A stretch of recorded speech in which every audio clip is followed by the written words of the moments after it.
Have you encountered a situation where you did not understand a concept in a module and you shared your concern with your coach? And if such a situation did occur, did they upload any updated content to address that issue for you, or just how are things handled?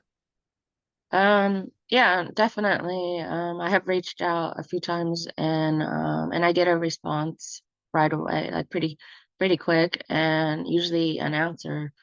If not, then just like, oh, let me look into that.